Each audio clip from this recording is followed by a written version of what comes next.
Eh bien bonjour à tous les amis, supporters, supportrices du Paris Saint-Germain, amoureux du football, bienvenue à vous. On se retrouve pour une vidéo spéciale Leonardo. Ça y est les gars, Leonardo, il n'y a plus de doute, c'est pas encore officiel. Le PSG attend le bon moment pour l'officialiser, mais tous les médias le disent et ils sont tous d'accord pour dire que Leonardo va revenir au Paris Saint-Germain et qu'il a déjà commencé à avancer ses pions pour le mercato et tout chambouler dans l'organigramme PSG. Donc je voulais, les amis, vous faire cette vidéo pour vous expliquer pourquoi, pour moi, c'est vraiment la meilleure recrue depuis longtemps au Paris Saint-Germain. Hein. Je pense que ça fait 6 ans qu'il a quitté le club, on a perdu 6 saisons. Parce que tous les problèmes qu'on a actuellement au Paris Saint-Germain, ça a commencé petit à petit avec son départ. Premièrement, les amis, Leonardo, c'est un joueur qui a le respect de tout le monde du football par son vécu de joueur. J'ai toujours dit qu'il était important au Paris Saint-Germain, dans un tel projet, de telles ambitions, d'avoir un mec qui connaît le foot, qui a le respect du monde du foot, et qui, encore mieux, est un joueur qui a joué dans ce club, qui connaît le contexte de ce club et qui a le respect des supporters de ce club, qui connaît ce club, son environnement. Leonardo n'est resté qu'une saison au Paris Saint-Germain, mais Leonardo incarne quand même l'histoire du PSG en Coupe d'Europe. Leonardo a été finaliste de la Coupe des Coupes avec le Paris Saint-Germain en 97. Donc là déjà, niveau du choix, c'est excellent. Joueur historique qui, par son passé, notamment avec les Sud-Américains, hein, le vestiaire brésilien, surtout le vestiaire brésilien, mais aussi les autres Sud-Américains, qui le connaissent très bien, qui savent c'est qui Leonardo. Déjà rien que ça, le mec il impose le respect. Voilà. Hein. C'est automatique, c'est naturel. Par son vécu de joueur, parce qu'il est, les joueurs vont être naturellement respectueux à son égard. Voilà. Donc ça, c'est un point positif. En plus de ça, joueur qui a marqué, enfin qui a participé aux belles épopées européennes du club. Et ça, c'est encore très important. Hein, j'avais déjà fait des vidéos là-dessus, comme quoi il fallait remettre plus de joueurs, d'ancienne gloire du PSG, qui ont vécu des grandes choses en Europe avec le PSG, dans l'organigramme. C'est fait avec Leonardo. Maintenant, deuxième point, les amis, c'est quand on regarde le travail de Leonardo de 2011 à 2013 au PSG, c'est lui qui a bâti, encore à l'heure actuelle, il y a des cadres au Paris Saint-Germain qui sont venus sous l'ère Leonardo. Hein, pour vous dire à quel point il a laissé son empreinte sur le club.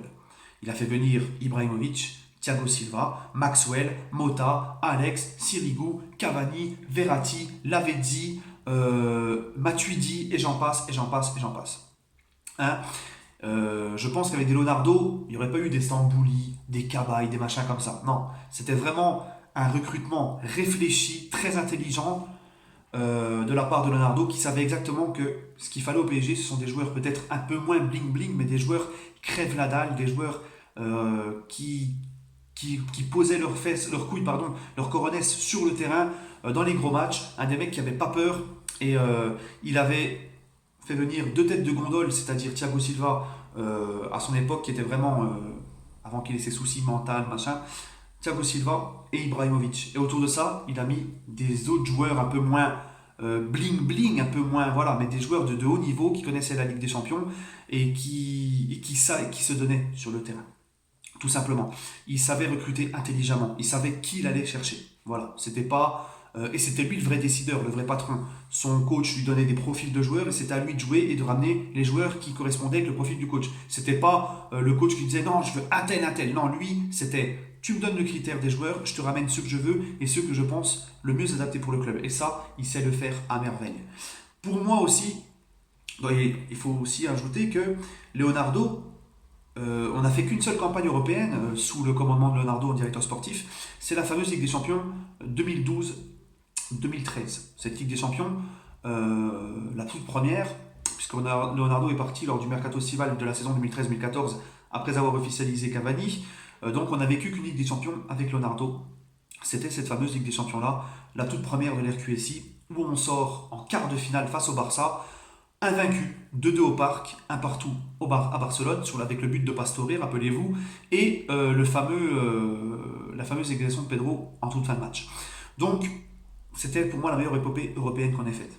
Hein, sorti face au Barça, en les regardant droit dans les yeux, le Barça avec encore Xavi, Puyol, Iniesta, Messi, etc. Voilà.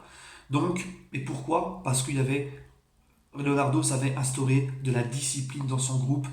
Tout ce qu'il avait vécu en tant que joueur son hygiène de vie, sa discipline. Il l'instaurait même en tant que directeur sportif, il voulait faire pareil pour ses joueurs. Il est intransigeant. D'accord? Et il sait se faire respecter. Ça, c'est le troisième point. Il sait se faire respecter et il n'hésite pas, les gars. Il n'hésitera pas à se prendre la tête avec peu importe quel joueur, que ce soit du petit Titi au plus grand comme Neymar. Ça sera terminé les passes droits et ça sera terminé. Il n'y aura pas de t'es au-dessus de nous, t'es au-dessus du club. Regardez Leonardo, qu'est-ce qu'il a dit quand Neymar est arrivé au PSG. Il y a une interview que j'avais mis sur ma page Facebook.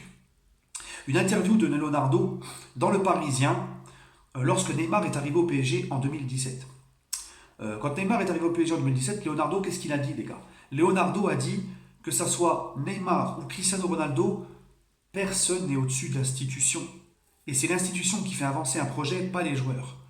Et pourquoi Leonardo il a dit ça à votre avis? Parce qu'il savait comment fonctionnaient les Qataris, il savait comment ça allait se passer, il savait déjà que les Qataris allaient tout se plier à ce que voulait Neymar par exemple, et que c'était eux qui allaient entre guillemets faire ce qu'ils voulaient. D'accord? On l'a encore vu récemment avec quand Tuchel n'a pas voulu que Neymar parte plus tôt pour la Copa América.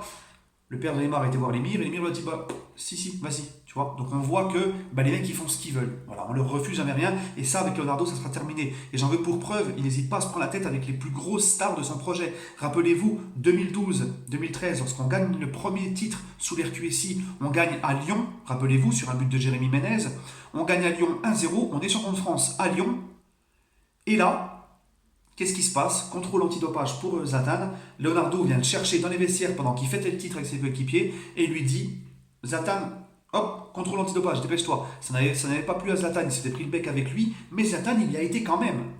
Il y a été quand même parce que Leonardo, c'est un mec que je vous dis naturellement par son passé de joueur, les mecs, ils le respectent naturellement. Et lui, il ne se laisse pas marcher sous les pieds, peu importe ton nom. Et ça, les gars, ça nous manque. Mais cruellement, cruellement, c'est des mecs comme ça qui nous manquent dans l'organigramme du club. Antero Henrique, je suis désolé, pour moi, je l'ai toujours dit, Antero Henrique ne sait pas communiquer, Nasser ne sait pas communiquer, Antero Henrique n'est pas fait pour la communication, et Antero Henrique n'a jamais pris la parole, n'a jamais défendu le club. Leonardo le fait, Leonardo l'a fait, notamment lorsque le PSG... Il y a eu un fameux Montpellier-PSG quand Sakho a été expulsé très injustement. Leonardo n'a pas hésité à monter devant les micros de Canal+, pour commenter l'action et dire que c'était inadmissible. Leonardo va défendre le club. Leonardo défendra le club contre les Olas, les Tebas, parce que là, depuis qu'il est parti, tout le monde se lâche sur le PSG, c'est champ libre, parce que le PSG ne répond jamais. Et on voit un Nasser Al-Khelaifi qui est encore plus à l'écart que d'habitude. Nasser Al-Khelaifi a complètement pris de l'écart cette saison, carrément absent, au point où même au Parc des Princes face à Strasbourg, le soir du titre, où on jouait le titre face à Strasbourg, il n'était même pas là. J'avais trouvé ça choquant d'ailleurs. Parce que Nasser Al-Khelaifi, il commence à avoir un peu de relâchement, un petit ras-le-bol, et il est occupé par beaucoup de choses. Donc je pense que là, les Qataris se sont dit, il faut vraiment, vraiment remettre un mec qui va remettre de l'autorité. Et comme je vous l'ai dit, comme les médias le disent, Leonardo est un mec qui n'hésite pas à contrôler l'hygiène de vie des joueurs, à tout contrôler et ne rien laisser passer. Et en plus de ça, et c'est quelque chose de très intéressant, si Leonardo vient, il aura les pleins pouvoirs, les gars. Et je vous l'ai dit sur Twitter, je l'ai dit dans une de mes vidéos, je vous ai dit que si Leonardo venait au PSG, je ne suis pas sûr qu'il garde un mec comme Thomas Tuchel. Parce qu'il sait qu'il faut un gros coach pour les ambitions énormes du Paris Saint-Germain. Tuchel ne fait pas encore partie des top coachs, les amis. Hein, on va pas revenir là-dessus. Et regardez ce qu'on lit hier dans le Parisien, que Leonardo n'hésitera pas à faire sauter Tuchel s'il trouve l'opportunité de ramener un plus grand entraîneur. Et ça, je vous l'avais dit, les amis. J'en invente rien. Donc Leonardo, il a les pleins pouvoirs. Il aurait même dit à Tuchel, selon encore le Parisien, que Leonardo, il a dit à Tuchel que c'est pas lui qui déciderait c'est pas Tuchel qui déciderait du recrutement, mais c'est Leonardo qui va ramener ce qu'il veut. Le coach lui donnera le profil de joueur qu'il souhaite, mais c'est Leonardo qui ramènera les joueurs que lui, il veut ramener. Comme il faisait avec Ancelotti. Voilà. Donc ça sera un vrai directeur sportif avec les pleins pouvoirs. C'est lui qui sera dessus. Parce qu'il estime, Leonardo, que l'entraîneur n'est là que pour entraîner. Et c'est lui qui va gérer qui va venir, etc. Il va dire j'ai besoin de tel mec, tel profil. Et c'est Leonardo qui va lui ramener les profils qu'il faut, mais les noms que lui, il veut. Et ce qui est intéressant, les amis, aussi, pourquoi c'est une grande chose, le retour de Leonardo, c'est parce que aussi Leonardo, les gars, il a un réseau.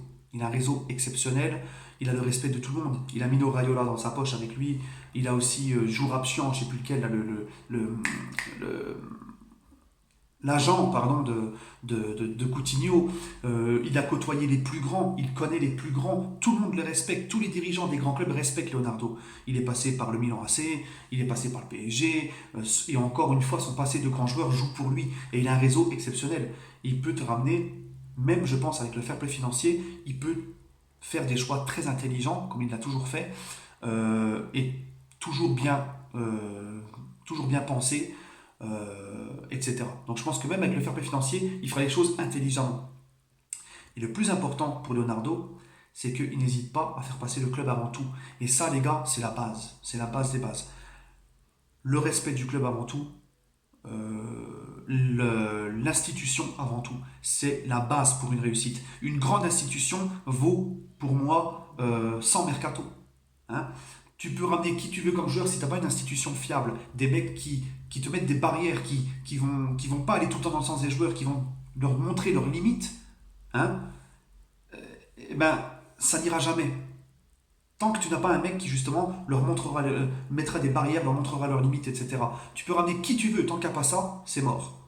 Donc pour moi, ramener un mec comme Leonardo, qui va faire revivre une institution, qui va remettre les choses en place, qui va faire du ménage, qui va montrer que c'est plus le Club Med, ça les gars, c'est pour moi la meilleure recrue de cet été déjà. Déjà, c'est Leonardo la meilleure recrue. Voilà, pour toutes les choses que je viens d'évoquer. Sur ce les amis, n'hésitez pas à donner votre avis. On se retrouvera demain pour peut-être une autre vidéo mercato, pourquoi pas. Sur ce, allez Paris les amis.